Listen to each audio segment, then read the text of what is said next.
बिस्मिल्लाहिर्रहमानिर्रहीम।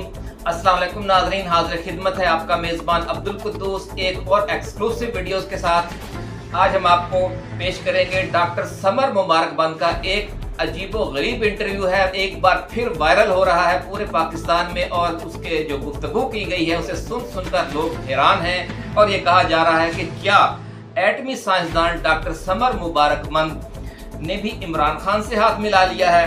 क्या पीटीआई ने ऐसी कोई पॉलिसी बनाई है कि वो दोबारा हुकूमत में आई तो मुल्क के जो नामवर साइंसदान हैं, इंजीनियर्स हैं, माहिरीन मईशत हैं, बड़े बड़े खिलाड़ी हैं और जो मुल्क के रिटायर्ड जस्टिस साहिबान हैं, सीनियर वकला हैं, रिटायर्ड ब्यूरोक्रेट्स हैं और रिटायर्ड आला फौजी अफसरान हैं, उनको भी अहम हुकूमती ओहदों में लाकर मुल्क को तेजी से तरक्की देने का कोई अहम तारीखी फैसला करेगी। नाज़रीन, इस तरह की जो सीना गजट है वो पिछले कई रोज से यहाँ इस्लामाबाद में ईवान इक़्तिदार की गुलाम गर्दिशों में चल रही है कि पीटीआई जो है अगला जो उनका हुकूमती सेटअप होगा उसके हवाले से बड़े बड़े इनकलाबी प्लान बना रही है। उसमें ये भी शामिल है और जो डॉक्टर समर मुबारकबंद का ये जो इंटरव्यू दोबारा वायरल हो रहा है जो अभी हम आपको सुनवाने जा रहे हैं वो भी उसी सिलसिले की एक कड़ी है। नाज़रीन, इस वीडियो में हम आपकी खिदमत में ये इंटरव्यू तफसील के साथ पेश करेंगे और साथ ही ये भी बताएंगे कि इसमें उन्होंने क्या एटमी धमाका किया है।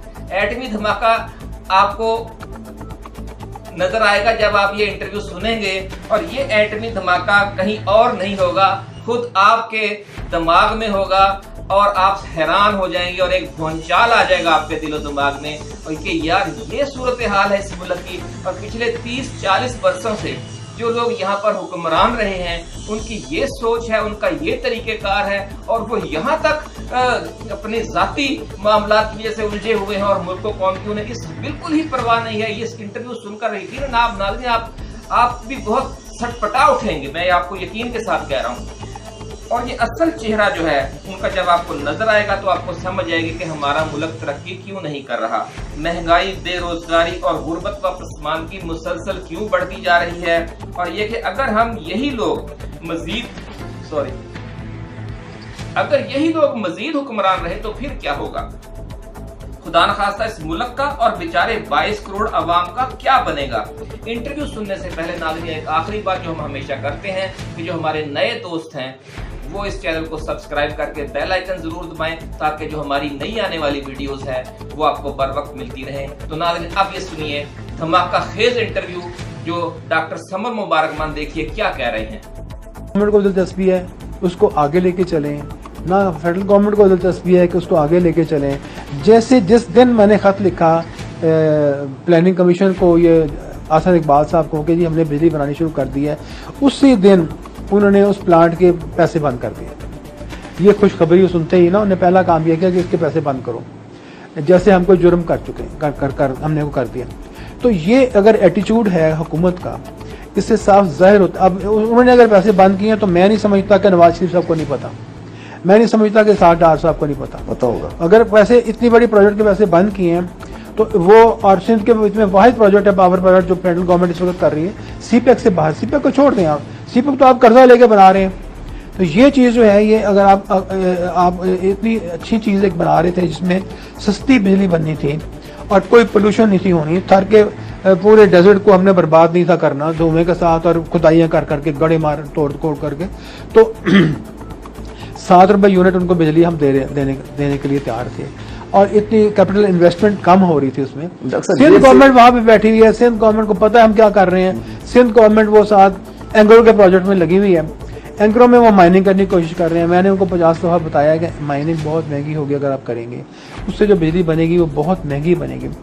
इसलिए आप ये जो अंडरग्राउंड गैसिफिकेशन है, चलें आप वो कोशिश करते रहें, आपको खुद ही अपना सबक सीख लेंगे। आप कर दें, कोशिश जरूर करें, आपको पता लग जाएगा माइनिंग की क्या कॉस्ट आती है। लेकिन ये एक आपको हमने एक मौका फराहम कर दिया, एक प्लांट चलती है, वाहिद प्लांट चल रही है थर में, आपको बनाकर दी है जो सस्ती बिजली बना रही है, पोल्यूशन फ्री बना रही है।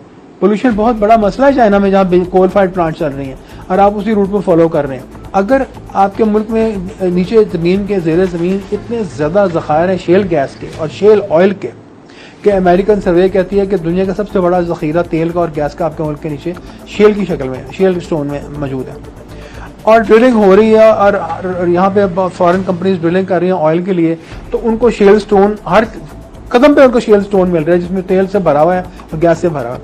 लेकिन क्या है, मिनिस्ट्री ऑफ पेट्रोलियम ने उनको कहा है कि शेल गैस और शेल ऑयल को रहने दें, हम गैस कतर से खरीद रहे हैं। तो आप अगर खरीदने में चीजें बाहर से और इस मुल्क को चलाने में इंटरेस्टेड हैं, तो फिर इसका मतलब है आपको इस मुल्क की मईशत से कोई इंटरेस्ट नहीं है। क्योंकि इन द लॉन्ग रन आज आपको कोई फायदा नजर आ रहा होगा क्योंकि लोगों को रिलीफ हो जाएगा, सर्दियों में गैस की लोड शेडिंग कम हो जाएगी। लेकिन लॉन्ग रन में 30 साल में क्या होगा? 30 साल में यह होगा कि आपने अपनी शेल गैस से 4 गुना कीमत पे कतर से गैस खरीदी है और उससे क्या आपकी इंडस्ट्री पे और मईशत पे बुरा असर पड़ा है। आपकी थिंकिंग 5 साल के लिए या 3 साल के लिए नहीं होनी चाहिए कि मैंने अगली इलेक्शन जीतनी है। हमारे मुल्क के पॉलिटिशियंस की थिंकिंग ये होनी चाहिए कि 30 साल के बाद पाकिस्तान को हमने यहां से उठा के कहां लेके जाना है।